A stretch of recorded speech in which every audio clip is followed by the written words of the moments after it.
Hello everyone. तो कल SSC MTS का आंसर की आया और लगभग एक दिन पूरा हो चुका है आंसर की को आए हुए। तो जो भी आंसर की में आप अपने मार्क्स चेक करते हैं प्लेटफॉर्म्स पे, तो उन्होंने जब ये डेटा रिलीज़ किया तो वो थोड़ा सा शॉकिंग डेटा निकल के आया सामने। डेटा ये निकल के आया कि ऐसे 32 बच्चे ऐसे हैं जिनके 150 नंबर पूरे नंबर बन रहे हैं, और ये 32 बच्चे वो हैं जिन्होंने उस पोर्टल पे अपलोड किया, और सारे बच्चे तो होंगे नहीं। If I am not wrong लगभग 70,000 बच्चों का ये डेटा है, तो उसमें इतने बच्चे हैं तो अभी तो बहुत सारे स्टूडेंट्स हैं जिन्होंने एग्ज़ाम दिया होगा। तो यानी ये डेटा लगभग आप ये मान के चलो एटलीस्ट कम से कम 40+ हो गई है। तो ये काफ़ी सरप्राइजिंग है। कल मैंने स्क्रीनशॉट शेयर किए थे टेलीग्राम पे जिन स्टूडेंट्स ने, क्योंकि काफ़ी स्टूडेंट्स का नंबर है मेरे पास, मतलब मेरा नंबर है उनके पास, तो उन्होंने भेजते रहते हैं, तो मैंने स्क्रीनशॉट शेयर किए थे जहाँ पे स्टूडेंट्स ने काफ़ी अच्छे मार्क्स स्कोर किए थे। मैंने कुछ उसमें से शेयर किए थे, जैसे 61 है जीके में, जीके क्योंकि ऑब्वियस बात है जीके पढ़ाता हूँ तो जीके का ही शेयर करूँगा। 61 है, 60 हैं, ठीक है, 61 है, एक स्टूडेंट के 63 थे, शायद वो नहीं है यहाँ पर, ठीक है, 59 है। तो यानी कि काफ़ी अच्छे स्कोर किए, लेकिन वहाँ पर मैंने एक स्क्रीनशॉट नहीं शेयर किया, और वो स्क्रीनशॉट था ये, कौन सा, ये, ठीक है, जहाँ पर इस स्टूडेंट ने 75 पूरा स्कोर किया है। एंड इनफैक्ट इस स्टूडेंट ने इनिशियली शेयर नहीं किया था स्क्रीनशॉट, मेरे पास भी।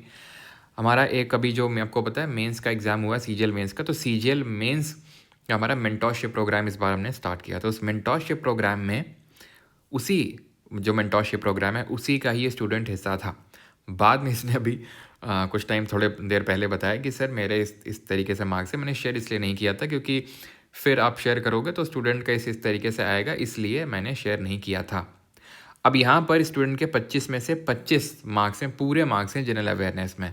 न्यूमेरिकल एबिलिटी में एक क्वेश्चन गलत है, रीजनिंग में 4 छोड़े हैं, एक गलत है, इंग्लिश में अगर बात करेंगे तो 3 गलत है।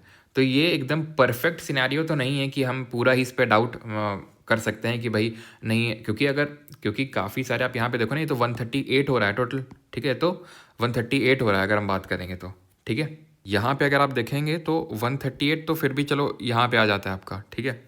140 में 238, ये तो वही मैंने बताया ना, लिमिटेड स्टूडेंट्स का डेटा है, ठीक है, तो ये तो उतना एक्सट्रीम नहीं है, ठीक है। And I know the student उसके बारे में कि वो पूरी तरीके से जेन्युइन है, और मैंने भी इसीलिए शेयर नहीं किया कि भाई, और इसे मैंने स्टूडेंट्स का नेम भी हाइड करके रखा है क्योंकि फालतू मैं नहीं चाहता हूँ कि कैसे आया, और वो फालतू का जो क्रिटिसिज्म एंड एवरीथिंग, क्योंकि यहाँ पे साफ देखने में समझ में आ रहा है कि सिर्फ जीके में एक परफेक्ट स्कोर रहा है, बाकी सब्जेक्ट्स में गलत भी हैं और छोड़े भी गए हैं क्वेश्चंस, ठीक है। तो अगेन ये जो 150 आउट ऑफ 150 है, ये काफ़ी बड़ा एक क्वेश्चन मार्क रेज करता है कि क्या इतने स्टूडेंट्स हैं जिन्होंने एक भी क्वेश्चन ना तो जीके में गलत किया और ना ही इंग्लिश में गलत किया। अब ये कितना ट्रांसपेरेंट है, कितना ट्रांसपेरेंट नहीं है, ये तो अब एसएससी बता सकता है। वैसे ये किसी एजुकेटर का काम नहीं होना चाहिए, एसएससी का काम होना चाहिए कि वो देखे वो अपने उस, क्योंकि जितना अच्छा डेटा एसएससी के पास होगा उतना तो किसी के पास भी नहीं होगा, ठीक है, किसी प्लेटफॉर्म के पास नहीं होगा। तो उसको पता है कि हाँ कितना स्टूडेंट ने फुल मार्क्स स्कोर किया, और वो बैकएंड में अपने चेक भी कर सकते हैं कि कितना टाइम लिया इन स्टूडेंट्स ने उस पेपर को सॉल्व करते वक्त, और अगर उसमें गड़बड़ी पाई जा रही है तो उनका है तो री एग्ज़ाम आप करवाओ, या फिर उनका अब है ना कि अगर हो सकता है कि किसी ने पूरा पेपर 10-15 मिनट में ही कर दिया हो, तो वो एक बहुत बड़ा एक क्वेश्चन मार्क रेस करता है कि हाँ यहाँ पे कुछ तो गड़बड़ है फिर, तो या तो उनका री एग्ज़ाम शेड्यूल कराओ या तो उनका कैंडिडेचर कैंसिल करो, अगर इस तरीका कुछ लगता है। आई एम नॉट सेइंग कि ये बिल्कुल फेक हैं और किसी के आ ही नहीं सकते हैं, ऐसा मैं नहीं बोल रहा हूँ कि आ ही नहीं सकते हैं, बिल्कुल आ सकते हैं, बिल्कुल आ सकते हैं, लेकिन इतने सारे स्टूडेंट्स के फुल मार्क्स आ जाना, ठीक है, जीके में और इंग्लिश में दोनों में अगर बात करें, ठीक है, कोइंसिडेंटली वो थोड़ा सा के घेरे में रखता है। Again I am not saying कि आ ही नहीं सकते हैं, लेकिन हाँ वो एसएससी का काम होना चाहिए कि ये देखने का कि ये जो फुल मार्क्स आए जिन लोगों के, ठीक है, पूरे इंग्लिश और जीके में मिला के, तो उनमें से कितने उन्होंने कितना क्या टाइम लिया है, ठीक है, कितना क्या उनका डेटा ये निकाला जाना चाहिए कि कहीं कुछ सिमिलर चीज़ें तो देखने को नहीं मिल रही कि एक ही सेंटर से हैं, क्योंकि कुछ सिमिलैरिटीज़ तो अगर कुछ इस तरीके का गड़बड़ हुआ होगा तो कुछ जैसे कि नीट में हुआ था, नीट में ही हुआ था कि एक ही सेंटर से ही बहुत सारे स्टूडेंट जो है सिलेक्ट हो गए थे जिनके फुल मार्क्स आ गए थे नीट में, ऐसे बहुत सारे स्टूडेंट थे एक ही सेंटर से। तो ऐसा तो अब एसएससी ही बता सकती है क्योंकि उसी के पास है ऐसा डेटा। लेकिन हाँ, एसएससी को ये सारी चीज़ें देखनी ज़रूर चाहिए क्योंकि ये कहीं ना कहीं उसकी क्रेडिबिलिटी पे सवाल उठाता है कि इतने सारे स्टूडेंट हैं जो फुल मार्क्स लेके आ रहे हैं और एसएससी उस पर कुछ काम नहीं कर रहा। और ये इसलिए भी रेज होता है इशू बिकॉज जब एग्ज़ाम चल रहा था तो हमने देखा था कि किस तरीके से मिस हैंडलिंग वाली जो कुछ आपको पता है न्यूज़ निकल के आई थी कि किस तरीके से लोकल सर्वर का यूज़ करके एंड चीटिंग वो पूरी कराई जा रही थी। ये तो पुख्ता खबर थी पूरी, मतलब सत्य खबर थी, ऐसा भी नहीं था कि इसमें कुछ संदेह हो।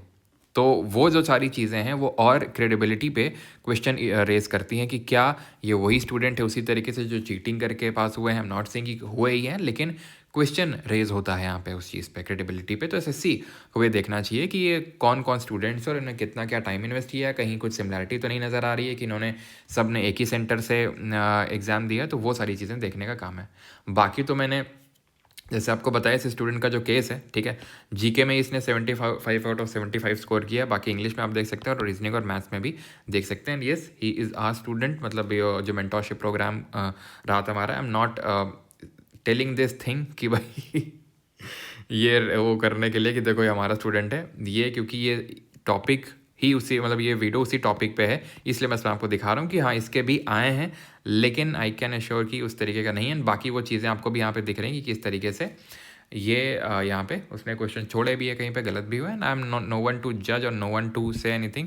बाकी एसएससी को अगर कहीं किसी भी स्टूडेंट का लगता है तो उसको देखना चाहिए कि हाँ किसी भी स्टूडेंट का अगर उसको लगता है कि यहाँ पर कुछ इशू है तो उसको बुला के री एग्ज़ाम या फिर जो भी होना चाहिए वो होनी चाहिए, ठीक है। और बाकी तो ये सब तो खैर जेन्युइन है ही, ठीक है। यहाँ पे ऐसा कोई केस नहीं है फुल मार्क्स वाला, क्योंकि काफ़ी लोग आई नो कि वो क्वेश्चन भी इशू रेज कर रहे थे कि सर आपके स्टूडेंट के इतने कैसे मार्क्स हैं, तो वो भी थोड़ा सा इसलिए बताना ज़रूरी है। एंड अगेन जो थी वो मेरे हिसाब से ये होना चाहिए एसएससी के हिसाब से। बाकी आप भी अपना जो पॉइंट ऑफ व्यू शेयर कर सकते हैं कमेंट्स में। Thank you. और बाकी यस, जो लोग एनटीपीसी वगैरह वगैरह का एग्ज़ाम, जिनका भी आगे एग्ज़ाम लगा हुआ है, तो आप फोकस करें अपने एग्ज़ाम पे, ठीक है। अगर आपका क्लियर नहीं हुआ है एमटीएस का एग्ज़ाम, ठीक है, आपके एक्सपेक्टेशंस के हिसाब से नहीं हुआ है, तो आप प्लीज़ मिस्टेक्स को देखिए। और किन मिस्टेक्स को देखना है उस पर कल एक वीडियो आएगी शाम को 3 बजे, उसको मिस मत करिएगा। ऐसे स्टैटिक जीके करके कुछ तो उसमें लिखा हुआ होगा कि सिलेक्शन क्यों नहीं हो रहा है, प्लीज़ उस वीडियो को देखिएगा। बिकॉज कई बार ऐसा होता है जब आंसर की आते हैं तो हम नया सोर्स पकड़ने लग जाते हैं कि ये कर लें वो कर लें, ये किताब से क्वेश्चन आ गया, वो नहीं करना होता। तो क्या करना होता है वो कल उस वीडियो में आपको मैं बताऊँगा पूरी तरीके से अच्छे से, ठीक है। तो उसको देखना मत भूलिएगा। बाकी जिन भी एग्ज़ाम आपके जो भी एग्ज़ाम लगे हुए हैं तो उनका प्रिपरेशन आप करते रहो and don't let the result of one exam impact your other exams, ठीक है। जो आगे अभी फ्यूचर में एग्ज़ाम्स लगे हुए हैं, अपना अपना 100% देते रहिए आप। Alright, thank you.